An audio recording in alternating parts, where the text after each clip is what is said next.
Awalnya aku cuma butuh tempat tinggal. Tapi aku nggak pernah nyangka, di rumah kos itulah hidupku berubah.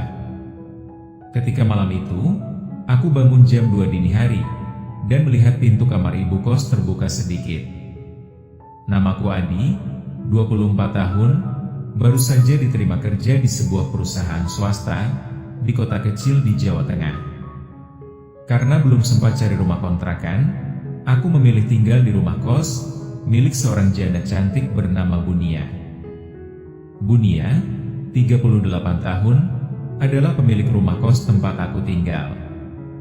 Suaminya meninggal 4 tahun lalu, dan sejak saat itu, ia mengurus rumah kos seorang diri. Dia tidak punya anak, jadi rumah besar itu terasa sepi, sampai aku datang. Hari itu, aku datang membawa ransel besar. Gerimis turun tipis, saat aku mengetuk pagar besi bercat hijau. Tak lama kemudian, pintu terbuka. Di depanku berdiri seorang wanita yang, jujur saja, tidak seperti bayangan ibu kos pada umumnya.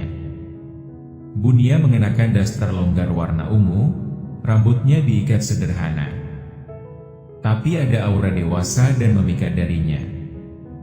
Senyumnya manis, namun tatapan matanya tajam, seolah bisa membaca pikiranku.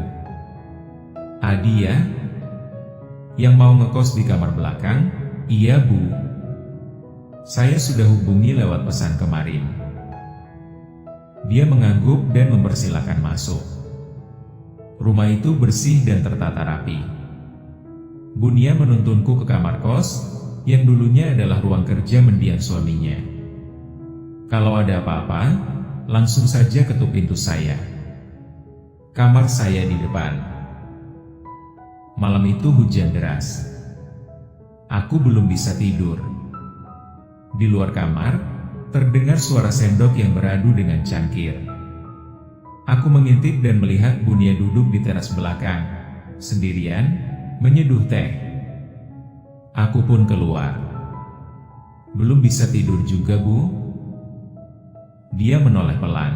Biasanya jam segini saya suka bengong dulu sebelum tidur. Gak apa-apa, duduk aja di sini, sekalian temani saya. Kami duduk di bangku kayu. Udara dingin, tapi entah kenapa, ada kehangatan yang datang dari arah Bunia. Obrolan kami ringan, mulai dari pekerjaan, cerita masa lalu, hingga kenangan tentang suaminya. Ada jeda panjang saat dia menatap hujan. Kadang rumah ini terlalu sunyi, katanya lirih. Makanya senang ada yang ngekos lagi. Aku hanya tersenyum. Tapi di dalam hati, perasaan aneh mulai tumbuh. Bukan kasihan, tapi sesuatu yang lain, yang lebih dalam. Hari-hari berikutnya, hubungan kami makin akrab. Setiap pagi aku mencium aroma masakannya. Setiap malam, kami kadang mengobrol sampai larut. Aku mulai hafal ekspresi wajahnya, saat sedang lelah, atau saat hanya ingin ditemani diam. Suatu sore, aku membantu Bunia memperbaiki keran bocor di dapur. Tanganku basah, bajuku kotor. Saat aku hendak berdiri, tanganku tak sengaja menyentuh pinggangnya. Kami saling tatap. Matanya tak menghindar. Tapi ia hanya tersenyum tipis. Makasih ya Adi.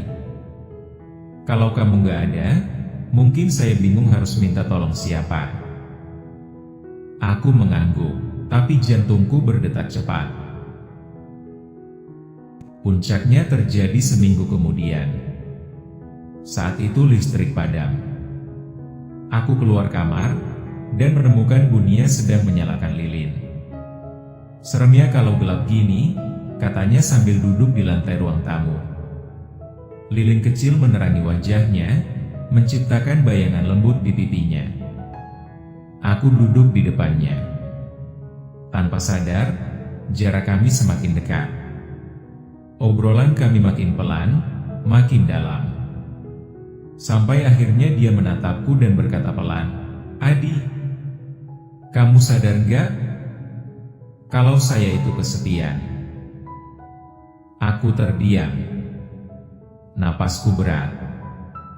Tangan kami bersentuhan di atas lantai yang dingin.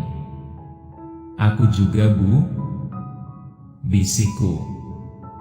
Dia tak menjauh, tapi saat aku hendak mendekat, dia memalingkan wajah. Jangan sekarang, Adi. Aku butuh kamu, tapi bukan cuma buat isi kekosongan. Setelah malam itu, hubungan kami berubah.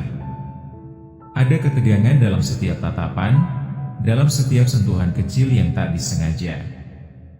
Aku tahu dia memendam sesuatu, sama seperti aku. Suatu pagi, Bunia mengetuk kamarku sambil membawa teh hangat. Bangun, Mas Adi. Hari ini aku masak spesial.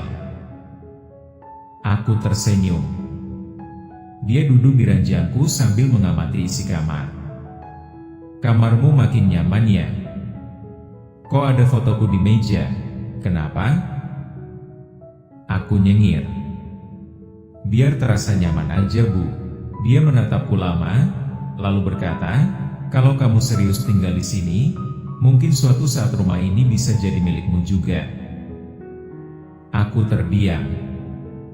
Kalimatnya barusan seperti petir di siang bolong. Aku menatap Bunia, mencari isyarat di balik senyumnya. Dia menunduk sebentar, lalu memainkan ujung dasternya yang naik sedikit saat dia duduk di tepi ranjangku. Bu, maksudnya, rumah ini jadi milik aku? Bisa aja, kalau kamu gak cuma numpang tidur, tapi juga ikut jaga semuanya, termasuk hatiku. Aku tersenyum, mendekat pelan. Ada jeda yang berat di antara napas kami. Jarak kami sekarang hanya sejengkal. Suara detak jam dinding terdengar jelas, karena kami berdua diam terlalu lama. Kalau hatinya ibu ikut dijaga, itu bukan sekadar kos lagi dong, Bu. Makanya aku tanya, kamu siap nggak tinggal di sini sepenuh hati? Tangannya menyentuh dadaku perlahan, jari-jarinya dingin, tapi justru membuat kulitku terasa panas. Kalau aku jawab siap, Bunia masih berani dekat sama aku. Dia tersenyum samar, lalu berdiri dan membelakangi aku. Tapi suaranya masih lembut menusuk. Justru itu yang bikin aku takut, Bi, karena kamu gak kayak cowok lain. Kamu diam, tapi tatapanmu nembus sampai ke tempat yang paling aku sembunyiin. Aku bangkit pelan, berdiri di belakangnya. Tanganku hampir menyentuh pundaknya yang terbuka. Tapi aku tahan. Aku gak mau buru-buru. Tapi kalau Bunia butuh seseorang buat bikin rumah ini hidup lagi, aku pengen jadi orang itu. Dia menoleh setengah, bibirnya hanya berjarak sejengkal dari wajahku. Kamu bikin aku lupa kalau aku janda, Di. Dan kamu bikin aku ngerasa, rumah itu bukan cuma tembok dan atap. Lalu dia memejamkan mata. Bibirnya nyaris menyentuhku. Kami benar-benar tenggelam dalam momen itu. Waktu berlalu. Aku tetap ngekos di situ, tapi hubungan kami tak lagi seperti ibu kos dan anak kos. Kadang aku memijat pundaknya saat dia lelah. Kadang dia menyuapiku makan saat aku demam. Tak ada yang kami akui secara langsung, tapi semuanya terasa seperti hubungan yang perlahan menjadi cinta. Dan pada suatu malam di awal bulan, saat hujan turun seperti malam pertama aku datang, kami duduk berdua di teras lagi. Tapi kali ini, dia menyandarkan kepalanya ke bahuku. Terima kasih udah buat rumah ini hidup lagi, bisiknya. Aku memeluknya, dan akhirnya aku sadar, yang kutemukan di rumah kos itu bukan sekadar tempat tinggal, tapi tempat yang mengajarkanku tentang kehangatan dan cinta, yang datang dari arah tak terduga. Malam itu, jam 2 dini hari, aku terbangun oleh suara lirih dari arah ruang depan. Saat kulongok dari celah pintu, Kulihat pintu kamar Bunia sedikit terbuka. Cahaya lilin remang-remang menari di dinding. Suara tangis, pelan, seperti tertahan. Aku ragu. Tapi entah kenapa kakiku melangkah. "Bu," bisikku.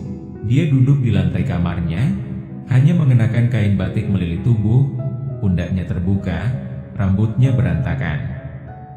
Matanya basah, tapi dia tetap terlihat luar biasa cantik. "Aku mimpi lagi," katanya lirih, tanpa melihatku. "Mimpi suamiku, tapi wajahnya berubah jadi kamu." Aku terdiam. Dadaku sesak. "Maaf," katanya, akhirnya memandangku. "Kamu pasti pikir aku aneh." Aku menggeleng pelan. "Enggak, Bu.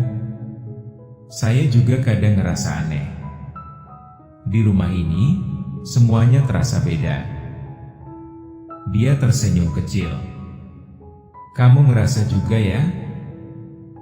Lalu ada jeda sunyi. Lilin di sampingnya hampir habis. Wangi tubuhnya, samar-samar dari kamar itu, menyerang kesadaranku perlahan.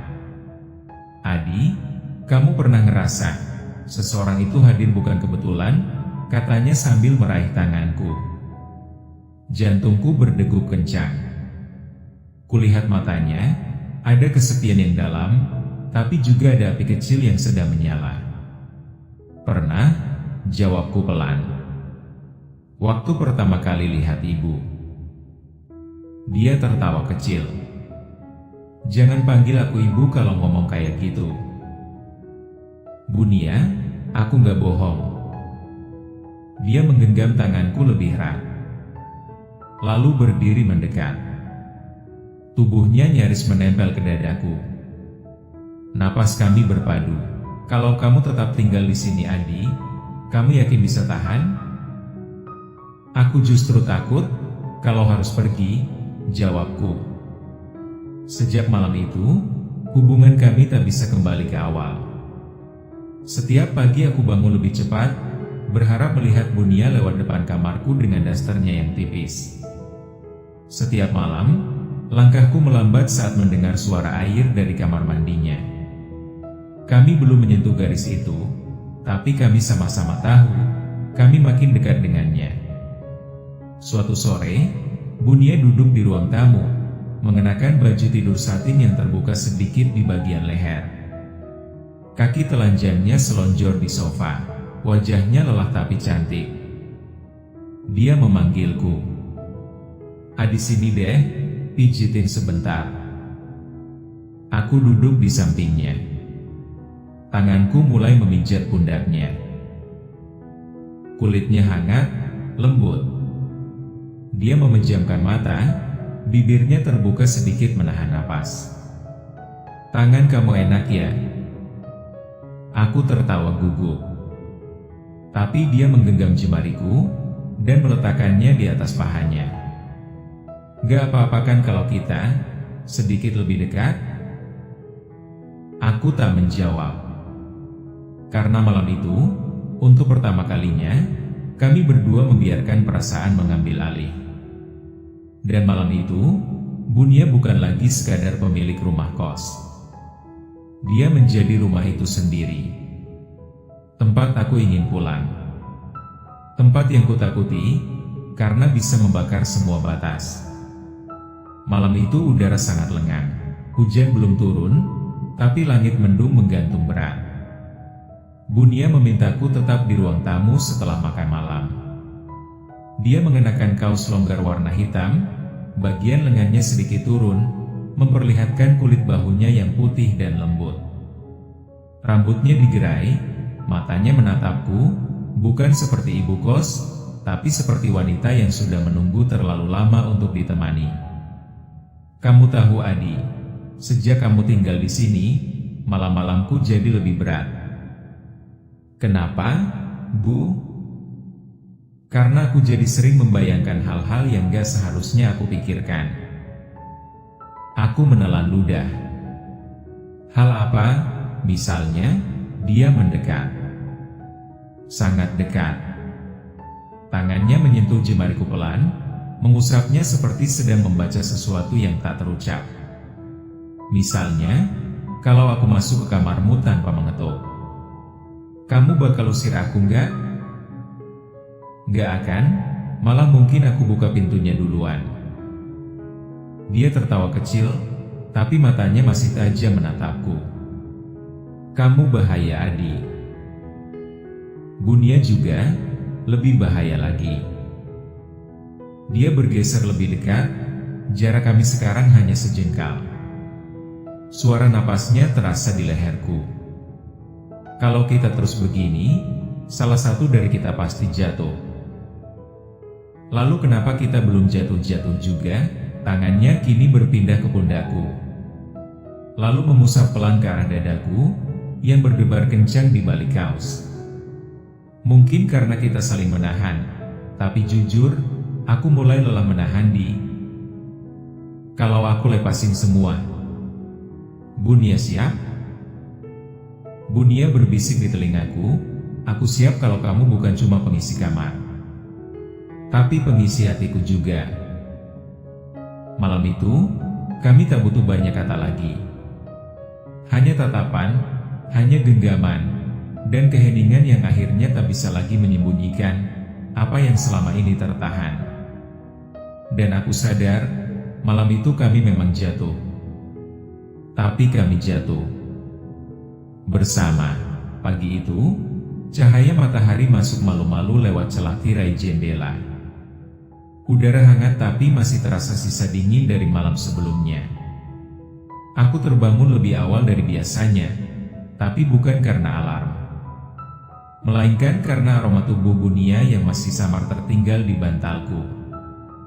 Malam itu kami memang tak banyak bicara, tapi tubuh dan tatapan kami sudah saling bicara dengan jujur dan terlalu dalam untuk diabaikan.